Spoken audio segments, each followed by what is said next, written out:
Shin Megami Tensei V Vengeance is finally out for PC, Xbox, PlayStation, and Nintendo Switch, and it comes packed with a ton of new additions and quality of life updates. And after spending a bunch of time with the game on PC, here's what I think are the 11 best new additions to the game. Now, disclaimer, these may not be what you think are the best new additions, these are just mine. But if there are other cool additions in the game that I didn't mention, be sure to drop them down in the comments. And if you want to pre-order your copy, I'll leave a link in the description. And special thanks to Alice for providing me with a code on PC and for sponsoring this video.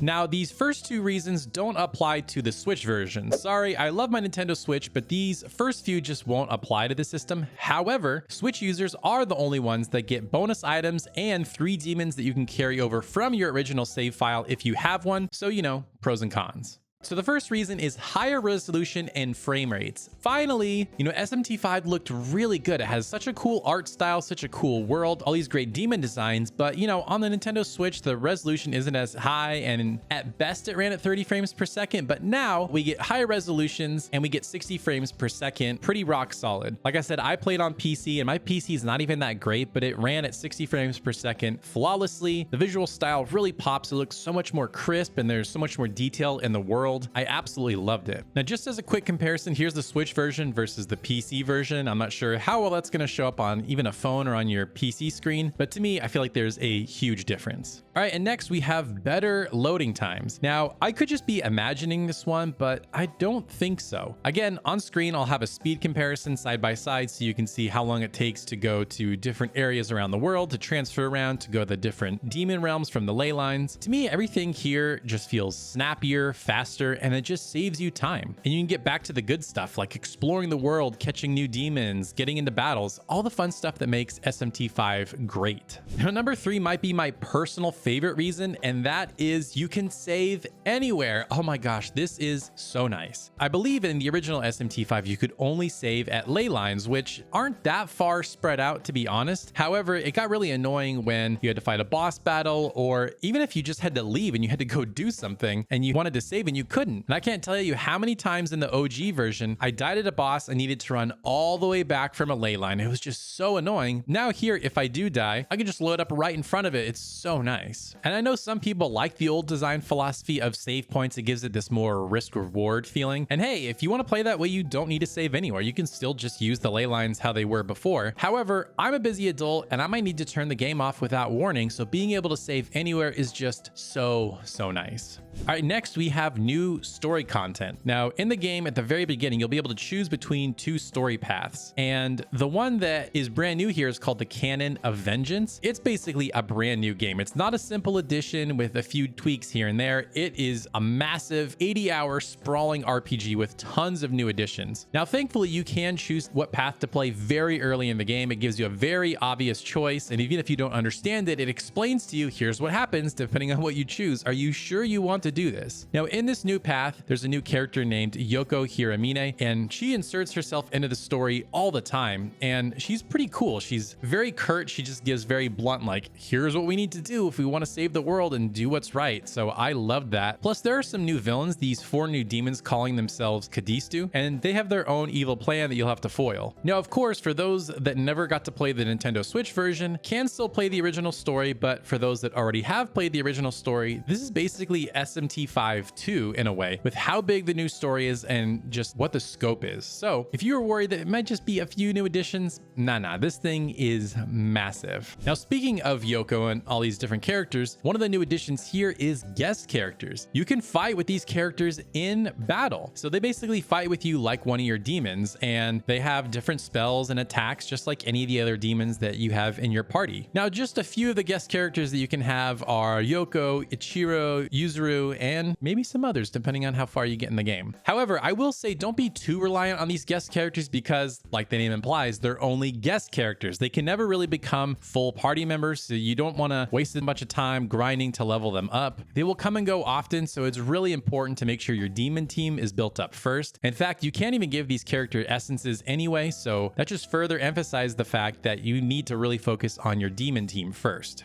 Now, speaking of demons, what if I told you that you could interact with them outside of combat? Well, let me introduce you to demon haunts. These are areas accessed by ley lines that are sectioned off from the rest of the world, and basically all the demons that are on your team are just scattered throughout this little environment, and you can go talk to them, they'll say some things. However, every once in a while they will give you items, like just some healing items or ways that you can level up your characters. It's really nice. It's a cool way to interact with your team, plus it just makes the game a tiny bit easier. Plus, you can also talk with Aogami, and he gives you items and makes the main character stronger as well. Now, again, for you OG fans that think this might be cheating or it feels like it makes the game easier, you don't have to interact with it if you don't want to. It's a totally optional side thing, but for me, I really enjoyed it. And what's nice is the game notifies you when there's new gifts to receive from your demons, so you don't have to keep going there all the time, crossing your fingers and now they'll give you a new item. It will let you know when it's time to go check it out. Now, this next one might anger the more hardcore players, but for a filthy casual like me, it was awesome, and that is the increased speed of combat. Now, what do I mean? First of all, you can 2x speed the spell animation time if you want. You can make it go faster, or you could just straight up skip them. Now, the skipping might have been available in the OG version. I don't think it was, but to me here in this new version, it felt like I was just flying through normal trash enemies, which was so nice. Because if you're just trying to grind and you're just trying to get through these guys, or if you want to get through them quickly so you can then recruit them, it makes it just so much faster. Now, on top of that, one of the best things that they added was auto attack and auto skill. So auto attack is what you might think, it just does normal attacks, but auto skill automatically chooses spells that enemies are weak to and won't just do auto attacks. Maybe I missed a JRPG that's done this before, but I have never seen that in a JRPG before. Maybe one exists, let me know in the comments if I'm wrong, but to me, I've never seen this before, and this is genius because it's not just doing auto attack like, okay, mindlessly hack away these guys. It's being thoughtful and actually doing it a lot faster, because you could auto attack, but then the enemies could hit you back and you could die. But if you're doing auto skills with the weakness to the enemies, you're guaranteed to make sure you do it much more efficiently. Love this feature. Again, you can totally avoid it if you want to, but for filthy casuals, you're gonna love this.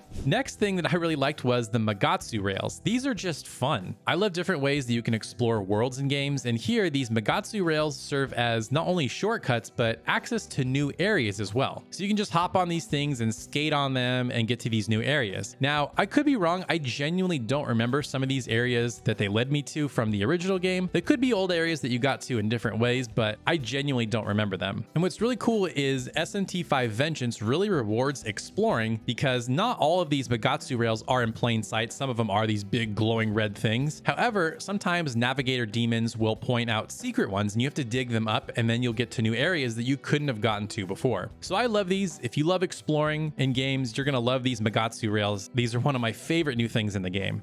Now, the other thing that I liked was smoother demon fusions. Now, I totally understand that fusing demons together is like the core gameplay feature of SMT, but for me, I don't know, I just really didn't fuse too many demons in the original game. I was all about just catching certain demons and then just using the base ones. But here, I feel like they made it way smoother. They have something called dyad compendium fusions, and to me, it was just sort of like doing reverse fusions. It's like, okay, here's the demon you want, and here are the demons that you have available to fuse, so you can even choose different path. If you were like, okay, well, I only have two, so if I want to make it, I use these two, or there's different combinations. So to me, I absolutely love that. Not to mention there's over 40 new demons, and that's kind of a big deal. So for those of you that love min-maxing, collecting all the demons, Vengeance not only gives you more demons, but makes it a lot easier. Now, this next one might seem small, but to me, I think it's hugely helpful, and that is recommended subquest levels. Now, in the original, you kind of just had to guess. You weren't totally sure how prepared you needed to be for these subquests, and here in Vengeance, you get so many early on in the game, so you can't help but want to figure out, like, what order should I do these in? But now that you know what level you need to be for each one, you can prioritize them accordingly, and then you can level up accordingly, and that way, when you get to the tougher bosses, you're probably either over-leveled or leveled appropriately. So like I said, kind of a small change, but ultimately I think it's a really big one that makes a huge impact. And last but not least, something that should have been in the original game, but they finally got right here, and that is batch using growth items. Now, remember when you had to do these one by one? Don't you hate when games do that, especially in RPGs when you need to either use items one at a time or buy items one at a time? Now, you can just batch use them here. It's so nice, especially when you have new demons that you're trying to catch up, or yeah, just someone that you're adding to your team that you're trying to scale up to the rest of your team. It's just just so nice, and just one more thing that'll save you a lot of time so you can get back to the good stuff. Now, with all these additions and updates, this easily puts Shin Megami Tensei V Vengeance amongst the best JRPGs of the year. And to hear about all the other JRPGs that have made 2024 amazing, be sure to watch this video next.